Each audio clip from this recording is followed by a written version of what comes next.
पर हुण की हो रहा, हुण किते ना किते साडी ज़मीर नूं खत्म किया जा रहा है।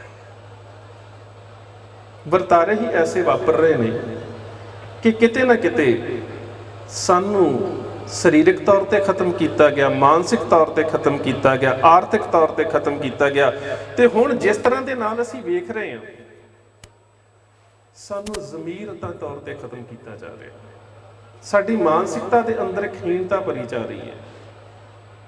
तुसीं कल सारे तकरीबन हिंदुस्तान ने दशहरे का त्यौहार मनाउणा है, और हैरानगी की गल है कि इस देश के इतिहास दे विच, इस देश के इतिहासक स्रोतों के विच बड़े वड्डे वड्डे बलात्कारी लोग ने, उन्होंने तो देव समझ के पूजिया जाता है, पर रावण जिहड़ा है उसनूं हर साल साड़िया जाता है। जदों कि रावण इखलाक का उच्चा है, रावण विद्या का ज्ञाता है, रावण बहादुर है, रावण इखलाक का इन्ना उच्चा है कि किते तुहानूं रामायण का मौका मिले पढ़न का, तो वह सीता नूं जनक नंदनी कह के संबोधित होंदा है। उसदे नाल कोई जबर जनाह नहीं करता, उसदे बावजूद उसनूं हर साल उसके पुतले फूके जाते हैं। गुरबाणी दे विच उसदियां कुछ खूबियां भी बयान कीतियां ने, और उसदी मौत के कारण की बने वो भी बयान किए हैं। एक गल वक्री है कि उन्होंने समझना होर नज़रिए तो पैंदा है।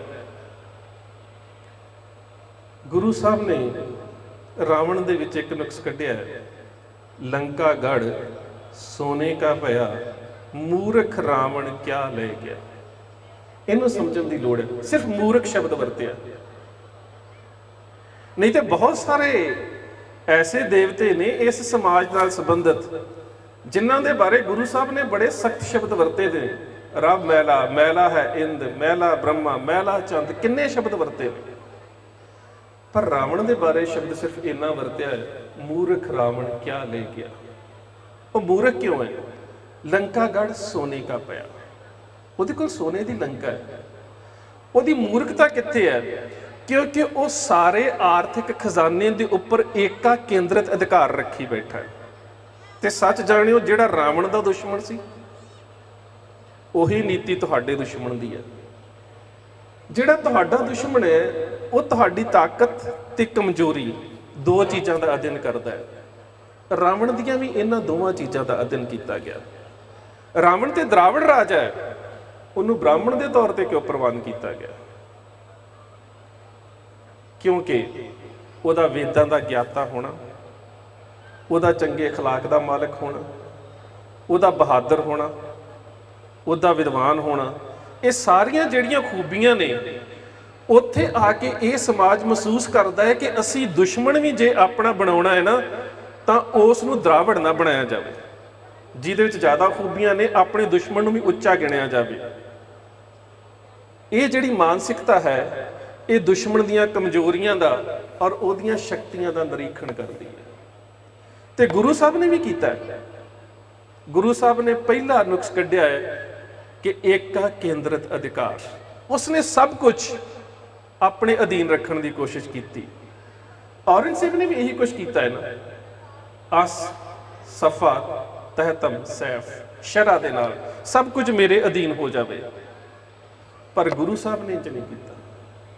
गुरु साहब ने परमात्मा के प्रति जिहड़ा अपना संकल्प है वो एका केंद्रित रखिया। असी एका केंद्रित एक परमात्मा के उपर शुरू करते हैं कि एक ओंकार, पर गुरु साहब ने जिहड़ा समाज का प्रबंध दिता है ना, जिहड़े समाज के हक दिते ने, वो गुरु साहब ने कहा कि सब सुखाली उठियां ये हुआ हलेमी राज जियो।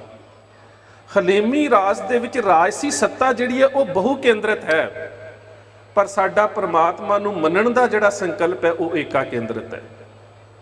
पर हुण की है कि धार्मिक तौर ते लोग बहु केंद्रित ने, पर राजसी सत्ता जिहड़ी है वो एक धर्म, एक अधिकार, एक राजसी, एक राष्ट्रवाद के उपर एका केंद्रित है।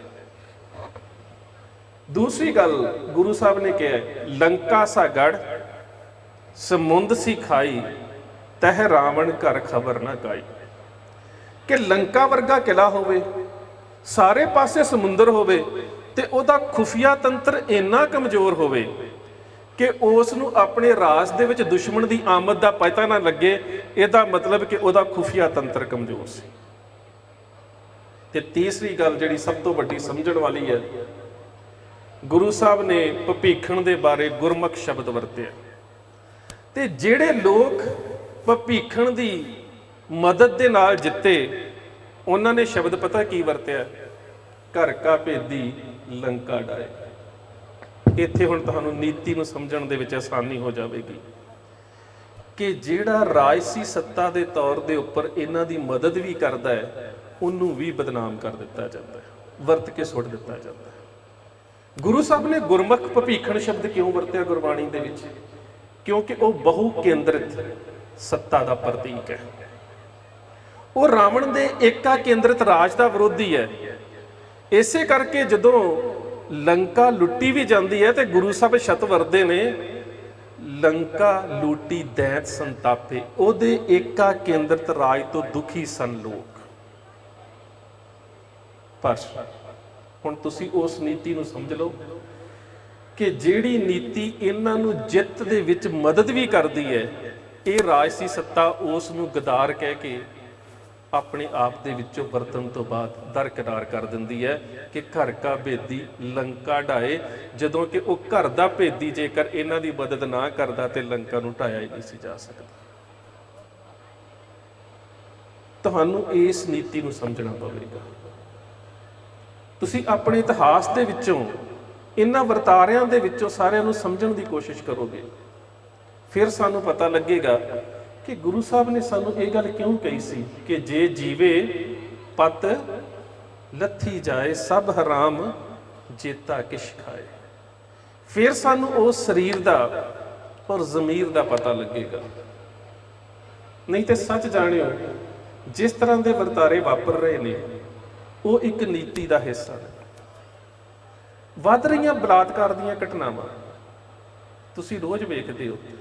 ਤੇ ਸੱਚ ਜਾਣਿਓ, ਜੇਕਰ ਤੁਸੀਂ ਸਿੱਖ ਇਤਿਹਾਸ ਨੂੰ ਵੇਖੋ ਤੇ ਸਿੱਖ ਇਤਿਹਾਸ ਦੇ ਵਿੱਚ ਤੁਹਾਨੂੰ ਕੁਝ ਵਿਲੱਖਣਤਾਵਾਂ ਨਜ਼ਰ ਆਉਣਗੀਆਂ। 6ਵੇਂ ਪਾਤਸ਼ਾਹ ਦੇ ਸਥਾਨ ਦੇ ਉੱਪਰ ਬੈਠੇ ਆ, ਜਿਨ੍ਹਾਂ ਮੈਦਾਨੇ ਜੰਗ ਦੇ ਵਿੱਚ ਜੂਝਣਾ ਆਰੰਭ ਕੀਤਾ। ਤੁਸੀਂ 6ਵੇਂ ਪਾਤਸ਼ਾਹ ਤੋਂ ਲੈ ਕੇ ਸਿੱਖ ਰਾਜ ਦੇ ਜਾਣ ਤੱਕ ਮੈਨੂੰ ਇੱਕ ਵੀ ਉਦਾਹਰਣ ਐਸੀ ਨਹੀਂ ਦੇ ਸਕਦੇ ਕਿ ਸਿੱਖਾਂ ਨੇ ਕਿਸੇ ਨਿਹੱਥੇ ਨੂੰ ਕਤਲ ਕੀਤਾ ਹੋਵੇ, ਸਿੱਖ ਫੌਜ ਨੇ ਕਿਸੇ ਨੂੰ ਜੰਗੀ ਕੈਦੀ ਬਣਾ ਕੇ ਕਤਲ ਕੀਤਾ ਹੋਵੇ, ਜਾਂ ਸਿੱਖਾਂ ਨੇ ਹਜੂਮ ਦੇ ਰੂਪ ਦੇ ਵਿੱਚ ਕਿਸੇ ਨੂੰ ਕਤਲ ਕੀਤਾ ਹੋਵੇ।